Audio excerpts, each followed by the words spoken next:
Bonjour à vous, chers amis cellulaires. Eh oui, c'est une nouvelle façon de communiquer avec vous. Alors, vous me voyez la bête. J'aimerais aujourd'hui vous parler d'un élément qui concerne le discernement. Ça fait environ presque 2 ans qu'on vit des cellules. Nous n'avons que 2 cellules dans la paroisse en ce moment, mais on s'approche d'une multiplication. On aura une rencontre bientôt chez Christiane et j'aimerais que tout le monde se prépare à ce discernement qu'on veut faire parce que le groupe de Christiane commence à être un peu plus nombreux. Puis je pense qu'il est le temps de multiplier ce groupe. On avait songé à fonder une troisième cellule, mais je pense que le mieux serait de consolider les cellules que nous avons, en particulier celle de France et de Marielle. En ce moment, ils sont 3 membres réguliers. Alors moi, je suggère que 2 membres de la cellule de Christiane quittent la cellule pour se joindre à la cellule de France et Marielle. Il y a un principe qui doit nous guider, c'est celui-ci. Si notre désir de rester ensemble, de vivre un peu dans notre cocon, on est bien entre nous, si ce désir-là est plus fort que le désir de se multiplier, ben on n'est pas dans le bon groupe, on n'est pas dans le mouvement de l'esprit qui guide les cellules paroissiales d'évangélisation. Don P.G. l'a dit, la caractéristique des cellules, c'est qu'elles naissent pour mourir. Il faut qu'on ait dans l'esprit qu'on devra mourir un jour pour donner la vie. Alors, c'est le principe chrétien, si le grain de blé tombé en terre ne meurt pas, il reste seul. Mais s'il meurt, il donne beaucoup de fruits. Alors, je sais qu'on est bien ensemble après un certain temps, mais c'est pas bon signe si on est trop bien. Parce que le but, c'est de se multiplier, de donner la vie, d'aller ailleurs, de former d'autres personnes, d'attirer d'autres personnes, de se multiplier de nouveau. J'aimerais vous partager un événement qui est important dans ma vie. On peut dire que c'est le 30e anniversaire de cet événement-là. Ça s'est passé en 1987, justement ces jours-ci, les jours qui précèdent de l'Immaculée Conception.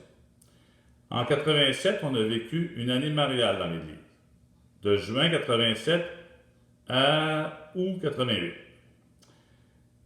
Et au mois de juin, j'ai même commencé l'année mariale à Rome, dans la basilique Sainte-Marie-Majeure. Puis j'avais une question que je posais à la Sainte Vierge durant toute l'année mariale. Je lui demandais, qui es-tu, Marie de Nazareth? Et j'ai eu une réponse.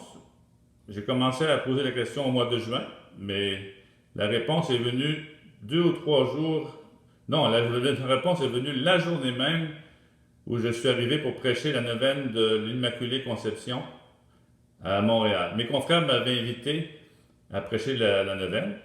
Puis, je pense que c'est une journée avant, j'étais assis sur mon lit, je me levais, je me suis assis sur mon lit, puis j'ai posé ma fameuse question à la Sainte Vierge. Qui es-tu, Marie de Nazareth? C'était ma question là, que je vous posais tout le temps. Et tout de suite est venue une réponse en moi. Moi, je suis une femme qui n'a jamais fait ce qu'elle a voulu. Alors, j'ai vraiment pas aimé cette réponse-là. Je trouvais ça un peu déprimant. Mais plus j'y pensais, plus je la trouvais extraordinaire, cette réponse-là. Parce que la Sainte Vierge, là, elle me disait, ben sers-toi de tes manèges un peu, là. Cette phrase-là est incomplète. Il faut être complète. Moi, je suis une femme qui n'a jamais fait ce qu'elle a voulu, mais qui a toujours fait ce que Dieu a voulu. Et par cette phrase-là, la Sainte Vierge me donnait le secret de sa joie.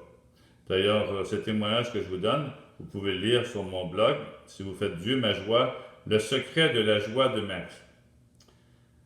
Alors, c'est une réponse extraordinaire. Moi, je suis une femme qui n'a jamais fait ce qu'elle a voulu, mais qui a toujours fait ce que Dieu a voulu. Le grand problème du monde d'aujourd'hui, puis du monde qui vit sans Dieu, c'est qu'on pense qu'on va être heureux en faisant ce que nous, on pense, ce qui va me réaliser, ce que j'ai envie de faire, alors que la vraie joie se trouve lorsqu'on discerne qu'est-ce que Dieu veut de nous, on lui demande qu'est-ce que tu veux de nous, et qu'on le fait. J'aimerais vous donner deux exemples dans ma vie personnelle. Moi, j'ai eu un jour un appel à devenir prêtre.